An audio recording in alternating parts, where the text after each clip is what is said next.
எல்லோருக்கும் வணக்கம். இது Coimbatore Sri engineering hollow block machine manufacturing. இன்றைக்கி நீங்கள் பார்க்க போகிற video 8 block fly ash brick make மிஷினுடைய வீடியோஸ் பார்க்குறீங்க. இந்த மிஷின் நாங்கள் காரமடைக்கு சப்ளை பண்ணியிருந்தோம். கோயம்புத்தூரில் காரமடை அப்படிங்கிற ஊரில் சப்ளை பண்ணியிருந்தோம். இதனுடைய கல் எப்படி உற்பத்தி பண்ணுறாங்க அப்படிங்கிறது ஒரு சின்ன வீடியோ பார்க்கலாம் வாங்க. இவங்க மிக்சிங் என்னென்ன போடுறாங்க பார்த்தீங்கன்னா, ஃப்ளையாஸ் மண் போடுறாங்க, அப்புறம் க்ரஷர் பவுட்ரு போடுறாங்க, லைம் பவுட்ரு போடுறாங்க, சிமெண்ட்டு போடுறாங்க. இந்த நாலுமே பார்த்திங்கன்னா பக்காவான ரேஷியோவில் போட்டு மிக்ஸ் பண்ணுறாங்க. அதுக்கு தேவையான தண்ணீர் ஊற்றிக்கிறாங்க. அந்த தண்ணீர்லேயே என்ன பண்ணுறாங்கன்னா, ஒரு குயிக் ஷெட்டிங் லிக்விட் இருக்குது, அதை மிக்ஸ் பண்ணிடுறாங்க. அதாவது ஒரு மூட்டைக்கு 100 ml அந்த கணக்கு பிரகாரம் அந்த குயிக் ஷெட்டிங் லிக்விடை மிக்ஸ் பண்ணிடுறாங்க. இப்போ பாருங்கள், ரா மெட்டீரியல் உள்ளே கொட்டுறாங்க பாருங்களா, இந்த ஃப்ளையாஸு சிமெண்ட் எல்லாம் கொட்டுறாங்க. அதனால் மிக்சிங் ஆகுது. இப்போ அதுக்கு தேவையான தண்ணீர் பார்த்திங்கன்னா ஒரு பக்கெட் தண்ணியில் வச்சுருக்காங்க இப்போ பக்கத்துலேயே. அந்த ஒரு மிக்சிங் தேவையானது. நான் கொடுத்துருக்க மிக்சர் பார்த்திங்கன்னா 500 கிலோ கெப்பாசிட்டி. இப்போ பாருங்கள் ரேஷியோ எப்படி கலக்கிறாங்க பாருங்கள். நல்லா மிக்ஸ் பண்ண டைம் கொடுக்குறாங்க. கிட்டத்தட்ட பார்த்திங்கன்னா ஒரு 5 minutes இப்போ மிக்ஸ் பண்ணுறாங்க. அதுக்கப்புறம் முன்னாடி வரக்கூடிய அந்த லிவர் ஓப்பன் பண்ணுறாங்க பாருங்கள். அந்த மிஷினுக்கு கீழேயே ஒரு சின்ன சூட்டு வந்துடும்.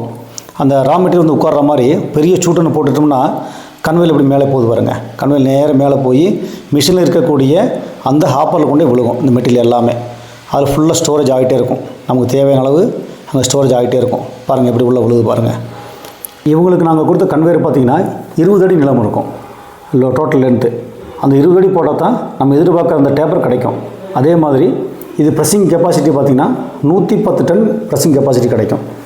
மோட்டர் பவர் பார்த்திங்கன்னா உங்களுக்கு மொத்தமாக 34 HP தேவைப்படும். மிஷினுக்கும் பேன் மிக்சருக்கும் ரெண்டும் சேர்ந்து மொத்தம் 34 HP தேவைப்படும். அதுபோல் ஆயில் டேங்குடைய கெப்பாசிட்டி பார்த்திங்கன்னா 310 லிட்டர் வந்துடும் டோட்டலாக. இது பாருங்கள் மிஷின் எப்படி கல்லடிக்கிறாங்க பாருங்கள். இதை கல்லடிக்கிற மெத்தேடுங்க. கல் எடுத்துகிட்டு அடுக்கும்போது இப்படி அடுக்கணும். நீங்கள் சில பேர் தவறாக அடுக்கிறாங்க. அதாவது கல் மேலே கல் வச்சு ஸ்கொயர் அடிக்கிறாங்க. அப்போ அடுக்கக்கூடாது. அப்படி எப்போவுமே அது இழுத்துட்டு போகும்போது கல் கீழே விழுந்துடும். இப்போ அடுக்கிற மெத்தட் எப்படி எடுக்கிறாங்க பாருங்கள். அதே மாதிரி கல்லுடைய ஃபினிஷிங் பாருங்கள். கல் முக்கு மூணாக எங்கேயும் உடையாமல் கரெக்டாக ஷார்ப்பாக வந்துடும். கல் பார்த்திங்கன்னா எங்கேயுமே மிஸ் ஆகாது. கரெக்டாக இருக்கும் கல். ஒரு கல் கூட உடையாது. பாருங்கள் எவ்வளோ ஸ்ட்ரென்த் அடிக்கிறாங்க, எவ்வளோ ஃபினிஷிங் அடிக்கிறாங்க பாருங்கள். இந்தளவுக்கு நமக்கு ஃபினிஷிங் தேவைப்படும்.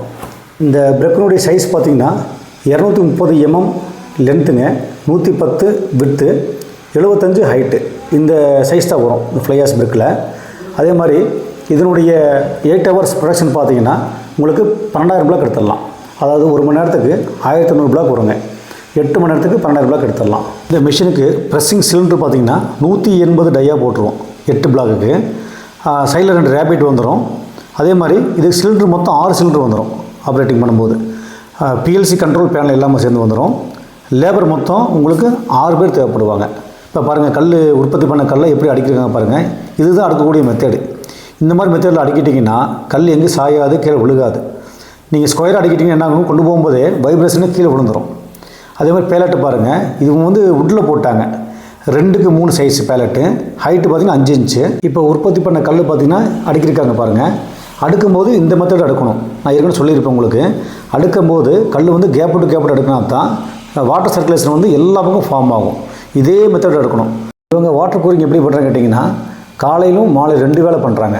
மேலும் உங்களுக்கு இந்த மிஷினுடைய ப்ரைஸ் டீட்டெயில்ஸ் தெரியும் நினச்சிங்கன்னா டிஸ்கிரிப்ஷனில் என்னுடைய மொபைல் நம்பர் கொடுத்துட்றேன். என்னை கான்டாக்ட் பண்ணுங்கள். உங்களுக்கு விளக்கமாக சொல்லித்தரேன்.